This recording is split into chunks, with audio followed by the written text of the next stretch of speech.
Hello friends.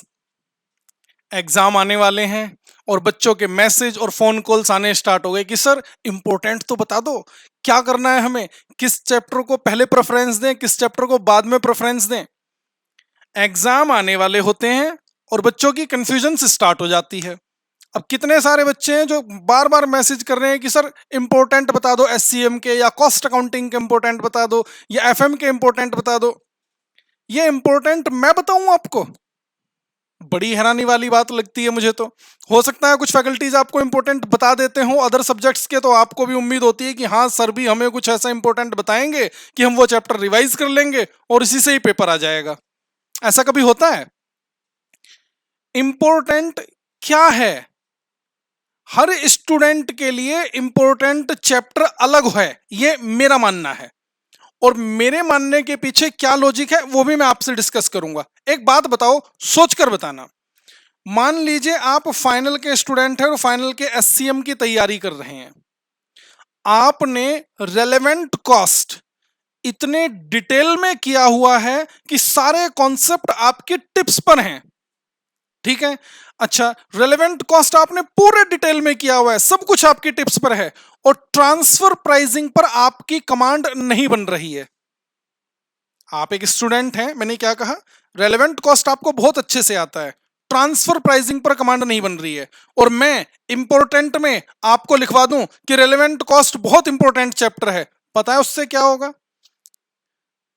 Relevant cost जो आपको आता है, मैं आपको अगर रेलेवेंट कॉस्ट इंपॉर्टेंट बता दूंगा, आप अपना बचा हुआ टाइम भी रेलेवेंट कॉस्ट पर ही लगाने लग जाओगे, और जो आपकी वीकनेस है, जो ट्रांसफर प्राइसिंग पर आपकी कमांड नहीं बन रही है, उस पर आपका फोकस ही नहीं जाएगा। अब प्रॉब्लम समझो आप मेरी या अपनी खुद की। जो चैप्टर आपको आता है वो ठीक है, जो चैप्टर आपको नहीं आता है वो आपके लिए इंपॉर्टेंट हुआ ना। अब आप खुद सोचकर बताओ, इतने सारे स्टूडेंट्स हैं, क्या सभी स्टूडेंट्स की वीकनेस और स्ट्रेंथ किस चैप्टर पे है और किस पर नहीं है बिल्कुल सेम होगी? मुझे तो नहीं लगता सेम होगी। हो सकता है आप में से किसी की कमांड रिलेवेंट कॉस्ट पर हो तो किसी की कमांड ट्रांसफर प्राइसिंग पर होगी।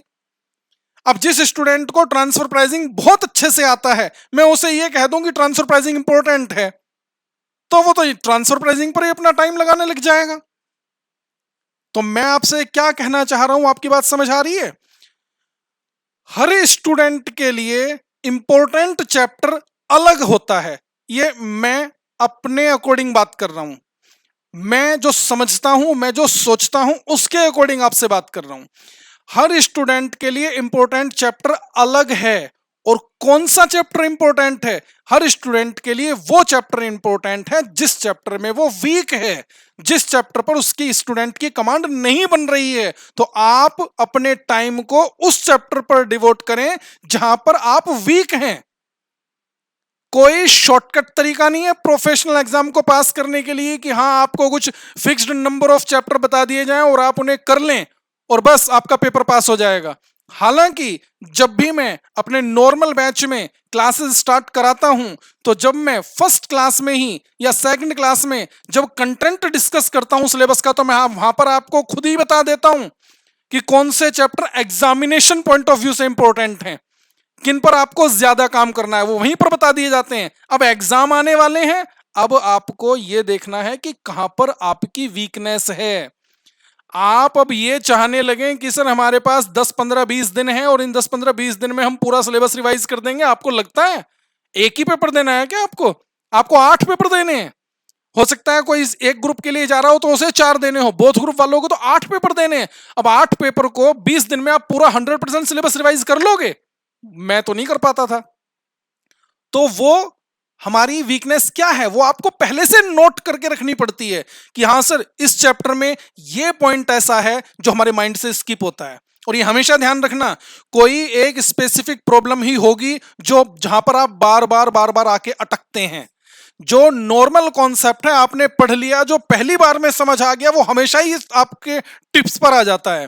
प्रॉब्लम हमेशा, ये ध्यान रखना, अगर आप किसी चीज में अटक रहे हैं ना, आपने दोबारा उस सिलेबस को रिवाइज किया, आप दोबारा भी उसी चीज में अटके, तीसरी बार भी उसमें अटके, वही वीकनेस है। एग्जाम के टाइम पर उसी पर काम करो, वही आपके लिए इंपॉर्टेंट है, और वो वीकनेस हर स्टूडेंट के लिए अलग है। तो प्लीज कोई शॉर्टकट तरीका नहीं दूंगा मैं आपको, पूरा 100% सिलेबस रिवाइज करें, क्योंकि आप खुद समझें कि ये तो इंस्टीट्यूट ही आपको ऑप्शन दे देता है कि ये आपको क्वेश्चन दिए हैं, इसमें से आपको इतने क्वेश्चन करने हैं, तो आपको जो बेस्ट लगता है वो वाले क्वेश्चन आप अटेम्प्ट करें, जो आपको लगता है कि थोड़ी बहुत प्रॉब्लम है उसे छोड़ दें। ऑप्शन में आते हैं ना क्वेश्चन आपके, तो ऑप्शंस में आपको जो बेस्ट आपकी कमांड वाले हैं वो क्वेश्चन उठा ली, तो वो ऑप्शन तो आपको खुद इंस्टीट्यूट ही दे रहा है।